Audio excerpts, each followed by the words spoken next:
तो जो संबित पात्रा जी ने कहा है उसी का सीधे से जवाब दे दीजिए। वो कह रहे हैं डेमोक्रेसी का बम बम होगा। देखिए हम भी तो यही कह रहे हैं कि डेमोक्रेसी का बम बम होगा। हमारी भाषा बोल रहे हैं आज वो बीजेपी के प्रवक्ता। हम भी कह रहे हैं कि वोट चोर जेल जाएंगे। जिन जिन लोगों ने वोट चोरी में अपना महत्वपूर्ण स्थान अदा किया है वो जाएंगे। जिन लोगों ने ईडी, सीबीआई, इनकम टैक्स और इलेक्शन कमीशन को पंगु और पिट्ठू बनाया है वो सब जेल जाएंगे। जिन लोगों ने भारतीय लोकतंत्र के चौथे स्तंभ मीडिया को खोखला किया है वो भी सब जेल जाएंगे। देखिए बोल रहे थे कि मोदी जी की मम्मी को, माता जी को गाली दिया गया, पर मैं बता दूं शहजाद जी, वो वीडियो डॉक्टर था जिसकी आप बात कर रहे हैं, पातेपुर के भाजपा विधायक थे लखिंदर पासवान जी, उनके सामने वो गालियां दी गई थी। तो आप लोग खुद गाली दिलवा रहे हैं तो मैं उसको भी कंडेम करती हूँ। लेकिन साथ ही साथ मैं ये कहूंगी कि आप तो खुद भाजपा आपको कैसे यहां भेजती है मुझे नहीं समझ आता, क्योंकि शहजाद पूनावाला खुद कहते हैं भाजपा वाले अपने बाप के सगे नहीं होते। तो जो मोदी जी पे ऐसे आरोप लगाते हैं उनको यहां पर तो भाजपा भेजती है। पर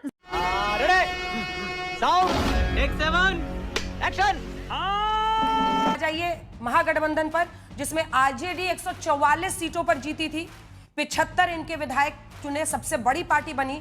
52% इनका स्ट्राइक रेट रहा, 27% आपका स्ट्राइक रेट था और 70 सीटों पर आप लड़े थे। 29 पर लेफ्ट, 55% उनका स्ट्राइक रेट, 243 कुल आप लड़े थे और 45% था। 70 सीटें पिछली बार लड़ी थी। क्या इस बार वाकई आलोक जी सीडब्ल्यूसी के साथ एक दबाव बनाया जा रहा है कि ज्यादा से ज्यादा सीटों पर इस बार कांग्रेस पार्टी लड़ पाए? 100 से ज्यादा चाहते हैं या 100? देखिए अंजना जी, मुझे लगता है सबसे पहले तो स्ट्राइक रेट पर बात कर लेते हैं। स्ट्राइक रेट और ये सब चीजें, जब इतनी बड़ी वोट चोरी देश के अंदर पकड़ी जा रही हो, जब पता चलता हो कि किस तरह से वोट जोड़े जाते हैं, किस तरह से काटे जाते हैं और किस तरह से डब्बों को बदला जाता है, किस तरह से सुप्रीम कोर्ट में आकर 5 ईवीएम आती हैं और उसी से नतीजे बदल जाते हैं, तो उसके बाद ये स्ट्राइक रेट का जो फंडा है इस पर मैं बहुत ज्यादा विश्वास नहीं करता, डिस्कशन भी नहीं करना चाहता। बात तो सही है। अब बात आती है कि ज्यादा सीट, 100 सीट, 80 सीट, 90 सीट, जो भी आप के सूत्र बता रहे हैं, मुझे लगता है कोई भी गठबंधन हो, कोई भी पार्टी हो, वो चाहती है कि मुझे ज्यादा से ज्यादा सीटें मिलें और मैं ज्यादा से ज्यादा जिताऊ सीटों पर लड़ूं। इसमें कहीं कोई दिक्कत थोड़ी ना है। ये तो बीजेपी के जो अलाइज हैं उनके यहां भी है, हमारे जो अलाइज हैं उनके यहां भी है। और हम अभी तक जो चीजें, कुछ चीजें हम अपने पत्ते जो नहीं खोल रहे हैं, उसमें ये सीधा सीधा है कि चिराग की पार्टी हो, मांझी जी की पार्टी हो, जेडीयू के लोग हों, बहुत लोग आना चाहते हैं। एक पूर्व विधायक कल ही आए हैं जेडीयू के हमारे यहाँ पर।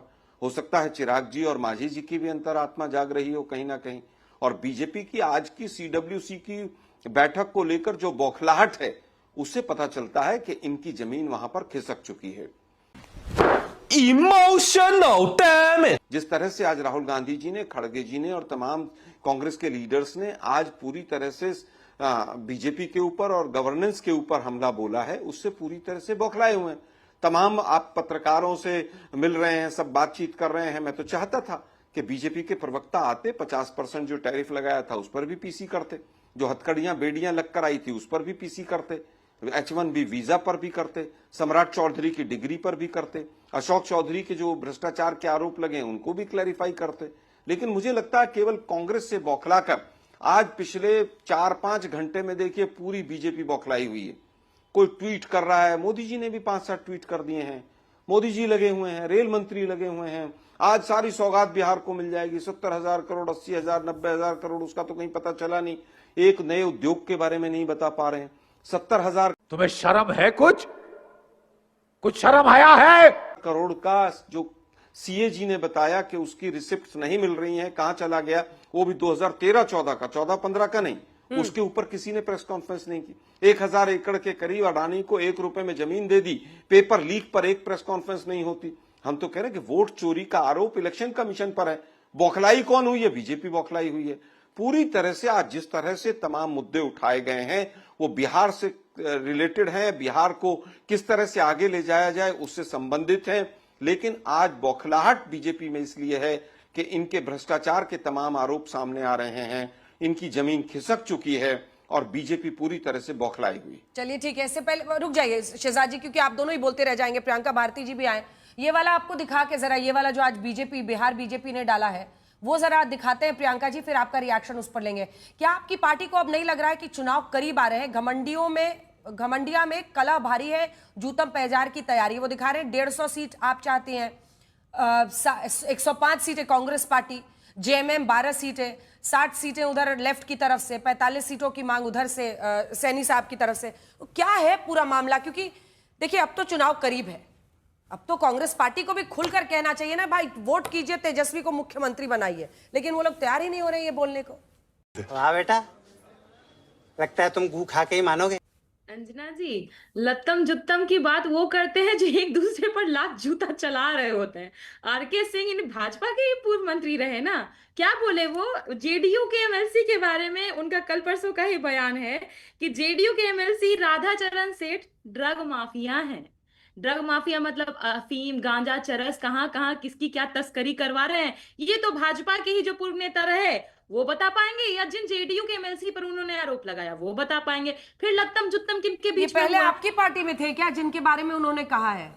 आरके सिंह, वो देखिए अभी तो कहां से वो ड्रग माफिया गिरी कर रहे हैं, वो तो अभी इंपॉर्टेंट है ना, क्योंकि अभी के बारे में बता रहे हैं। अब कहां कहां ड्रग बेच रहे हैं ये बता पाएंगे, पर इंपॉर्टेंट ये है कि मैं बार बार यही कह रही हूँ कि एक दूसरे पर कर रहे हैं, क्योंकि विजय सिन्हा जी रहे उप मुख्यमंत्री बीजेपी के, उनके ऊपर आरोप लगा रहे हैं जेडीयू के मंत्री अशोक चौधरी, ये अपने विभाग में ज्यादा पैसा खाता है, वो कहता है वो मेरे विभाग में ज्यादा पैसा खाता है, एक दूसरे पर खुद आरोप लगा रहे हैं। सीएजी के बस हवा निकल गई बारे में तो आपको खुद ही अभी कांग्रेस के प्रवक्ता बोले 70,000 करोड़ का घोटाला हो गया है, बिल्स वगैरह कोई प्रोवाइड नहीं करा है। बताइए अंजना जी, हम लोग बाजार जाते हैं 100-200 का सामान खरीदते हैं, बिल लेते हैं कि नहीं लेते हैं? अब तो जनता का पैसा आप यूटिलाइज करा लिए, शिक्षा विभाग हो, ग्रामीण विभाग हो, हर जगह आपने कहा यूटिलाइज किया, कुछ पता नहीं है। पर इंपॉर्टेंट ये है कि शहजाद जी बोल रहे थे कि मोदी जी की मम्मी को, माता जी को गाली दिया गया, पर मैं बता दूं शहजाद जी, वो वीडियो डॉक्टर था जिसकी आप बात कर रहे हैं, पातेपुर के भाजपा विधायक थे लखिंदर पासवान जी, उनके सामने वो गालियां दी गई थी। तो आप लोग खुद गाली दिलवा रहे हैं तो मैं उसको भी कंडेम करती हूँ, लेकिन साथ ही साथ मैं ये कहूंगी कि आप तो खुद भाजपा आपको कैसे यहां भेजती है मुझे नहीं समझ आता, क्योंकि शहजाद पूनावाला खुद कहते हैं भाजपा वाले अपने बाप के सगे नहीं होते। तो जो मोदी जी पे ऐसे आरोप लगाते हैं उनको यहां पर तो भाजपा भेजती है, पर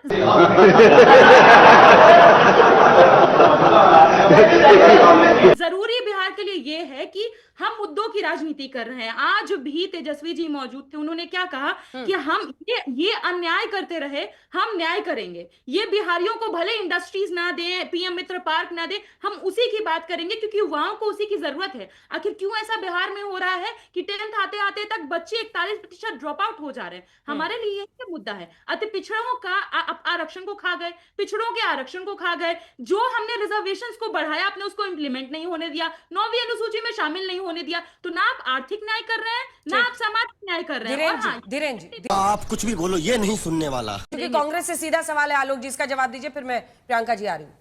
ठीक है आलोक जी। देखिए, मैं समझता हूं ये सवाल पूछकर लोगों को भ्रमित करना, लोगों को उलझाए रखना। अब मैं पूछूं आरएसएस ने आज तक कितने दलितों को अपना आरएसएस का अध्यक्ष बना लिया, प्रेसिडेंट बना लिया, चेयरमैन बना लिया, ये सब बेकार की चीजें हैं। असली चीज ये है कि जो बीजेपी की बात कीजिए ना आलोक जी, आलोक जी नहीं आलोक जी, संघ तो अलग है, संगठन है, यहाँ पे बात कीजिए ना, बीजेपी और कांग्रेस की होगी ना, शासन की बात है ना, शासन में भागीदारी की बात। मुझे लगता है कि पूरी की पूरी बीजेपी कहती है कि हमारे लिए आरएसएस ही सब कुछ है, हम आरएसएस की उपज हैं।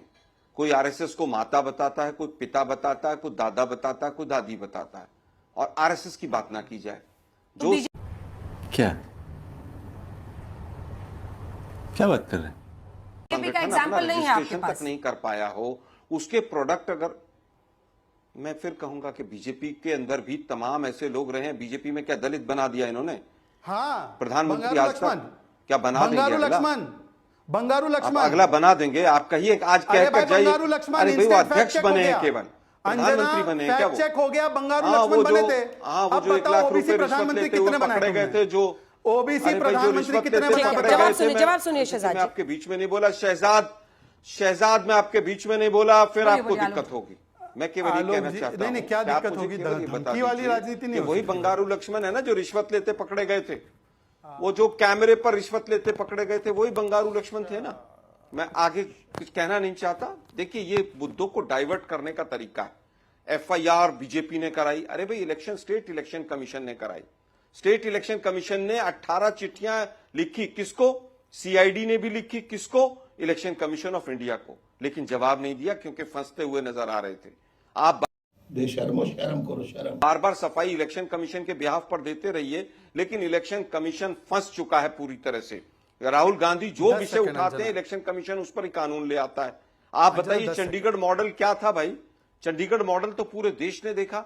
दुर्भाग्य यह है कि सुप्रीम कोर्ट में प्रूव होने के बाद भी बीजेपी ये नहीं मानने को तैयार है कि वोट चोरी करते हैं आप। कहीं वोट जोड़ देते हैं, कहीं वोट काट देते हैं, कहीं एसआईआर चला देते हैं। एसआईआर पर सुप्रीम कोर्ट ने कितनी लताड़ इलेक्शन कमीशन को लगाई है वो पूरे देश ने देखा है। लेकिन आज का जो विषय है कि आप जो बार बार कह रहे हैं कि बिहार के लिए हमने ये किया, बिहार के लिए अगर किसी ने किया तो गरहरा का प्लांट हो, चाहे तो जो संबित पात्रा जी ने कहा है उसी का सीधे से जवाब दे दीजिए। वो कह रहे हैं डेमोक्रेसी का बम बम होगा। देखिए, हम भी तो यही कह रहे हैं कि डेमोक्रेसी का बम बम होगा।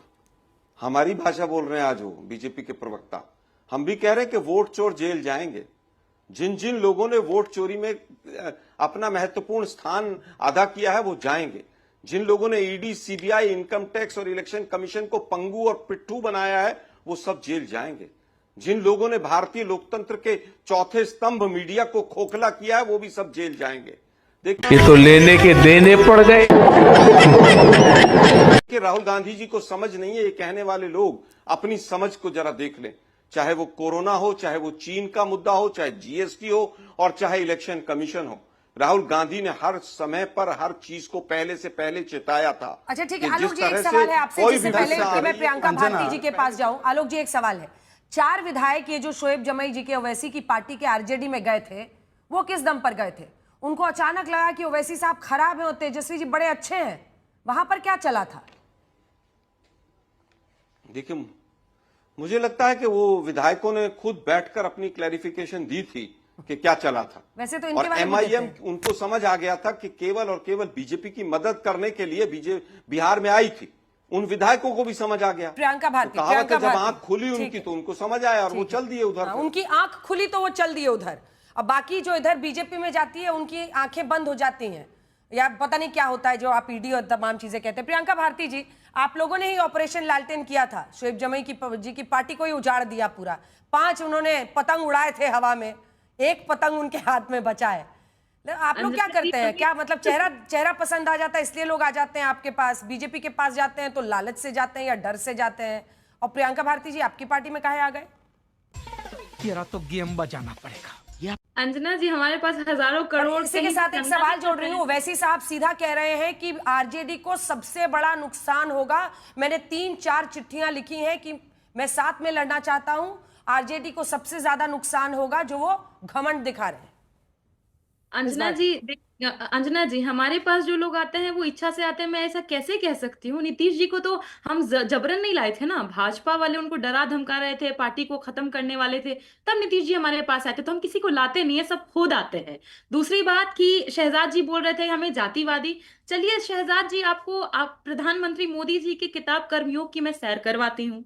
एक पैराग्राफ में मोदी जी लिखते हैं कि वाल्मीकि समुदाय जो परंपरागत रूप से मैला ढोने और सफाई का काम करते हैं, वो लोग पता है क्यों करते होंगे? कोई स्पिरिचुअल उनको एक तरीके से एक्सपीरियंस होता होगा, क्योंकि ऐसा नहीं होता तो पीढ़ी दर पीढ़ी काम नहीं करते। या जातिवादी सोच नहीं लगती है क्या आपको? और नेपो किड बहुत करते हैं शहजाद जी। मुझे ये बताइए, सम्राट चौधरी जी नेपो किड नहीं है क्या? हाँ भाई, कैसी लगी? आगे स्वाद खत्म। Bye bye, tata, good bye, गया।